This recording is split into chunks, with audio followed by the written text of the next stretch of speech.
ወይዘሮ ሰላም ተዋረደች። እናም እንግዲህ የሰራችውን ወንጀል እያስፈራራቻት ዛሬ ላይ አንገቷን እንድደፋ አድርጋታለች።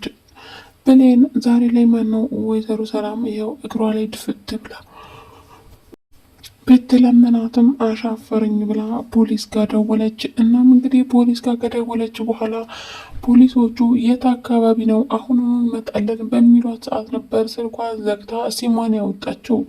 እናም እንግዲህ ከዛም እናቷ ስትደውል ስልኳ ሰላም ስላል ልትመጣ ነበር። እናም እንግዲህ ስትመጣ ያየቻት ቃል ማለት ነው የውሸት ማንነቷና የውሸት እንግዲህ ለቅሷን እያሳየች ሸወደቻት። እናም እንግዲህ ሳሚ ቃልን ለእኔ ታደርጊያታለሽ፣ ብሌንን ለእኔ ማድረግ ትችያለሽ ወይ ባላት መሰረት እንግዲህ ቃል አሁን ላይ ብሌን ለሳሚ ማድረጓን ትቀጥልበታለች። ወይዘሮ ሰላም ግን ወንጀሏንና ያደረገችው ነገር ሳያተነቃባት ይቅርታ መጠየቋን ትቀጥላለች። እናም እንግዲህ አሁን ላይ ግን ብሌን በጣም ተናዳለች። እትዬ እንዴት እንደዚህ አይነት ነገር ታረጊያለሽ? አሁን ሚስጥርሽን ስላወቁ ነው ወይ ይቅርታ የምትጠይቅኝ? በማለትም ተናግራታለች። እና በጣም እንግዲህ በሚገርም ሁኔታ አሁን ላይ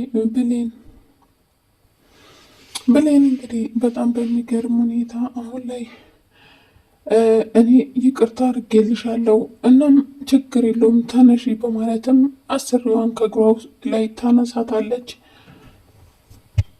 እናም እንግዲህ አሰሪዋን ከእግሯ ላይ ካነሳቻት በኋላ ሰላም እባክሽን ፈልጌ አይደለም የነገሩኝን ነገር ይዤ ነው ትላለች። እናም ቁርሷም ታላት እባክሽን እትዬ ምግቡን ብይ፣ እኔ ይቅርታ አድርጌልሻለሁ ከዚህ በኋላ እኔ ምንም አይነት ነገር አይመለከተኝም ትላለች። እናም ወይዘሮ ሰላም ከዚህ በፊት ያመነጫጨቀቻትና ክብሯን ዝቅ ያደረገቻት ሲሆን እናም እንግዲህ አሁን ላይ ምንም እንዳላደረገ ሰው ሁላቸውም አክት እያደረጉ ነው። ግን ደግሞ ብሌን ዛሬ ላይ በጣም ተጎድታለች። ምክንያቱም የውሸት እናት አምጥተው ፎገሯት። እናም እንግዲህ ሞተች ብለው ደግሞ አስደነግጧት። በሌላኛው በኩል ወይዘሮ ሰላም ደግሞ ያበደች መስላ ልጄ ነሽ አለቻት። ድጋሚ ደግሞ ላይሽ አልፈልግም አለቻት። እናም እንግዲህ ብሌን ዛሬ ላይ በጣም የስነ ልቦና ችግር እየገጠማት ነው። ምክንያቱም በጣም በሚያሳዝን ሁኔታ ይህ ሁሉ እንግዲህ የሚያደርገው አቶ በኃይሉ ሲሆን አቶ በኃይሉ ዛሬ ላይ እስር ቤት ገብቷል። እናም እንግዲህ ምንም አታመጣም ትለዋለች ቃል።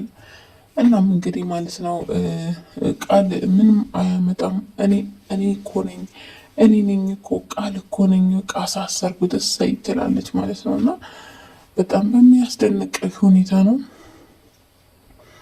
በጣም በሚገርም ሁኔታ እሷም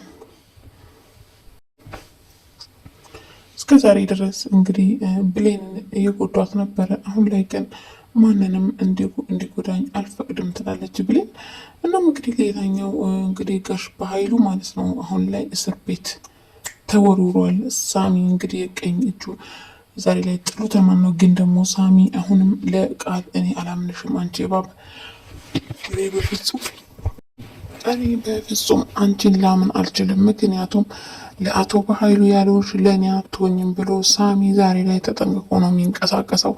ምክንያቱም ቃል ዛሬ ላይ ከሱ ጋር ብሰራም ነገ ላይ ግን ከሌላ ጋር ታሸረግዳለች። ስለዛም በፍጹም አላምንሽም፣ እዛ ሞኝሽን ፈልጊ ይላል ማለት ነው።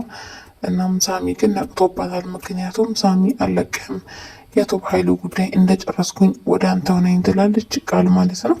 እናም ቃል አቶ በኃይሉና ሳሚ ከታሰሩ ማንንም ለወይዘሮ ሰላም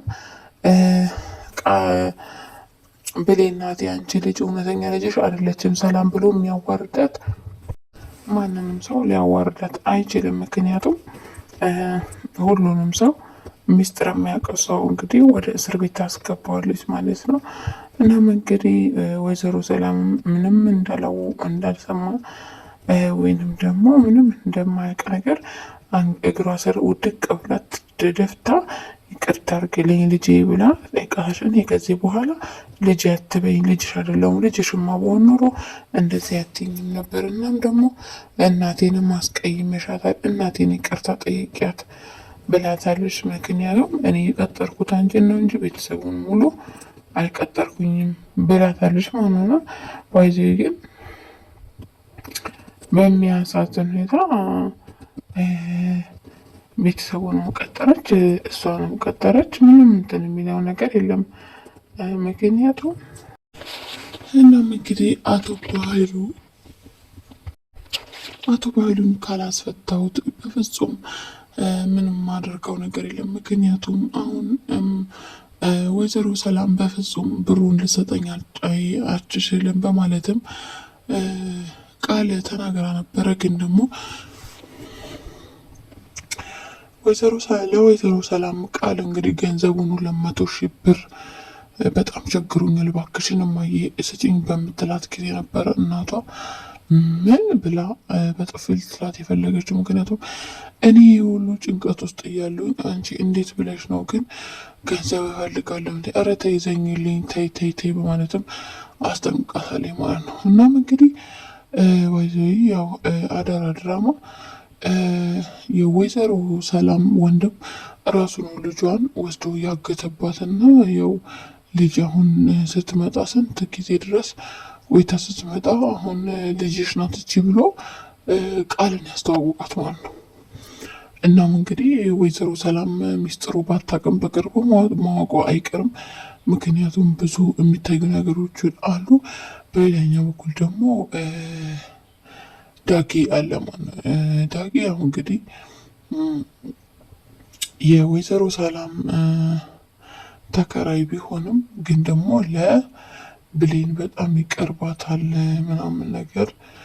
እናም እንግዲህ እሷ ደግሞ አይንህን ለአፈር ብለዋለች። ምክንያቱም ሰሞኑ በጣም በቃ ያስቸገራት ነበረና ሳሚ ግን እችን ልጅ ካላገኘሁ ሞቼ እገኛለሁ ብሏል። እንግዲህ ሳሚና ብሌን አንድ ላይ የሆኑ ምትሉ ላይክ አድርጉ። እናም እንግዲህ ቤተሰቦቼ ለቻናል ሲሆናቸው ባካችሁ ላይክ፣ ሸር፣ ሰብስክራይብ አድርጎ አበረታቱኝ። ቪዲዮ ተሰርቶ እይታ ከሌለው በጣም ያስጠላል። እናም እንግዲህ ብዙ ጊዜ የምጠፋው ቪዲዮ ሰርቼ እይታ ስለሌለው ነው ማለት ነው። እናም እንግዲህ ማለት ነው በየላችሁበት ዓለም ዳርቻ ሰላማችሁ ይብዛልኝ። ሀገራችንም እንግዲህ አማን ሰላም ይሁን።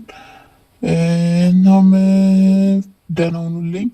እስከ ቀጣይ ድረስ ምን እንደምን አይታወቅም። ቸር ቆዩልኝ።